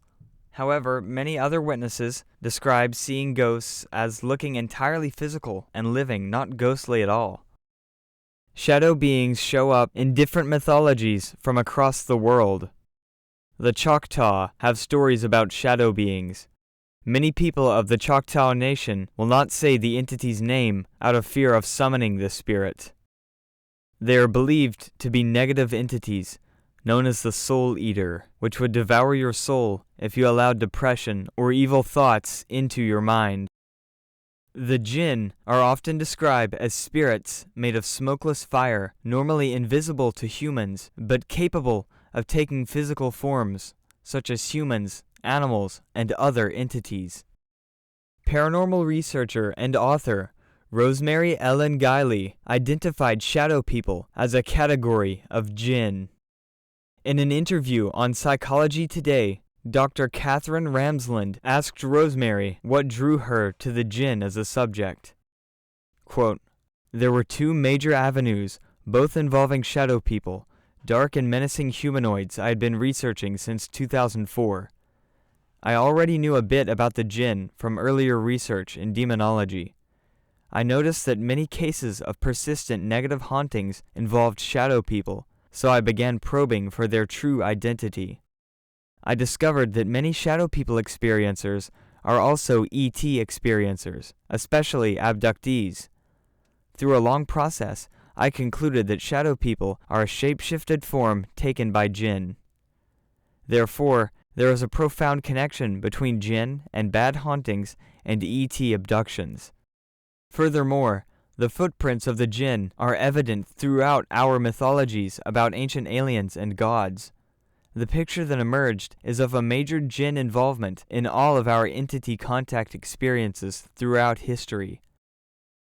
She was then asked, in the case that jinn are highly adept shapeshifters, how can we actually recognize such an entity? Quote, "Supposedly, there are giveaway signs. In old jinn lore, they could not duplicate 100% of a human body, and usually their animal-like, hairy legs and feet gave them away. I have speculated that shadow people wear hats and cowls to cover up imperfect heads. Some experiencers say the eyes of the human-shaped jinn will shift to odd colors or a reptilian appearance. I believe the jinn and other shapeshifters are among us every day, and we never know unless we have certain experiences with them. One of the most high-profile shadow person experiences happened to Adrian Reister as part of a series of strange encounters while stationed at Whiteman Air Force Base from 2003 to 2007. Adrian was a nuclear weapons technician trusted with handling nuclear weapons and providing security for the nuclear arsenal assigned to the base. Adrian's first experience occurred as a nuclear weapon was being transported within the base. Quote, "Naturally, during this time I am being hyper-vigilant and I notice a light or orb hovering along the top of the tree line. I'd thought it was just a star at the time, but as I continued surveilling the area, the light/orb shot above the treetops and hung there for some time. Maybe it was a satellite, I thought. As the transport team arrived and secured the weapon within the facility, the orb bounced a little in the sky, then shot 90 degrees straight up and disappeared. Adrian is naturally familiar with many advanced aircraft due to the nature of his job, and was completely blown away by the capabilities of the orb. The incident which haunted Adrian the most happened one night in the summer of 2006. Adrian was working alone deep into the night in the base's support section when he heard footsteps. It was not the sound of heavy boots which he was used to. It sounded like bare feet walking across the room. Quote, "The sound went away as I looked up and scanned the room. Not seeing anything, I just shrugged my shoulders and went back to work. Within a few more minutes, I heard barefoot walking again, away from the support area, and this time I got up to look around." Adrian then describes giving chase to one of these shadow entities.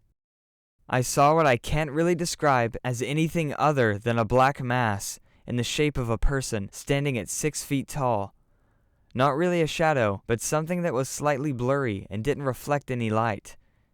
It quickly turned the corner into the admin area of the shop, and I chased after it like a madman. As I ran down the length of the wall from the support section and into the admin area, I searched high and low. There's not really a lot of places to hide in that section, just a few offices and a break room. I'd been thorough in my search, but I still ended up empty-handed. Nothing was ever reported, because if you did, you might be considered mentally unstable and would have your clearance and PRP status, Personal Reliability Program, revoked. Whether it's a person, a wolf, a rat, or a rabbit, no one besides authorized personnel should be anywhere near a base which stores nuclear weapons. The culture must change.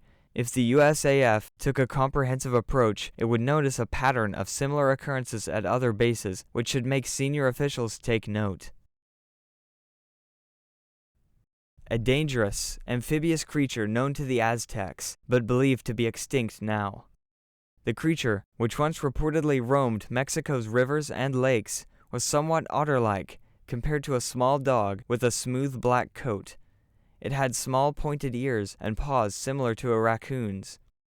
Most notably, a bony spur projects beneath its tail, with the tail ending in a bizarre tip that resembles a human hand. It was said to drag humans into the water with this prehensile tail, using its strange cry, which sounded like a baby wailing. Various explanations have been proposed, such as coyotes, the Mexican hairy porcupine, the marine otter, and the sea otter. Some believe that this creature could have been indicative of an unknown species of prehensile-tailed otter. The Toronto aerial jellyfish. On April 12, 2012, a witness in Toronto, Canada, saw something bizarre in the sky. He managed to record the anomaly and stated, quote, "This thing came down from above the clouds, slowly descending for about a minute before I began filming. Some sort of plastic bag? Then how can the eyeballs and tentacles be explained? Did it land and hop away?" The newly released Immaculate Constellation documents make reference to the rare jellyfish type of organic or irregular UAP, which we've covered on the channel before, and of course, researchers such as John Keel wrote about them in the 60s. Charles Fort wrote about cases going back as far as the 1800s. In The Book of the Damned, Fort wrote that, April 27, 1863, he had seen great numbers of small, shining bodies passing from west to east. The shapes were of great diversity, or different aspects of similar shapes. Appendages were seen upon some of them. We were told that some were star-shaped, with transparent appendages. During mid-May of 1940, 2 witnesses in Fairbank, Iowa, were checking on their recently planted corn when they witnessed a gray object with what appeared to be multiple hooked hairs or tentacles moving around on the bottom passes overhead at 500 to 1,000 feet. What exactly are these flying tentacled shapes in our skies? Something biological or mechanical?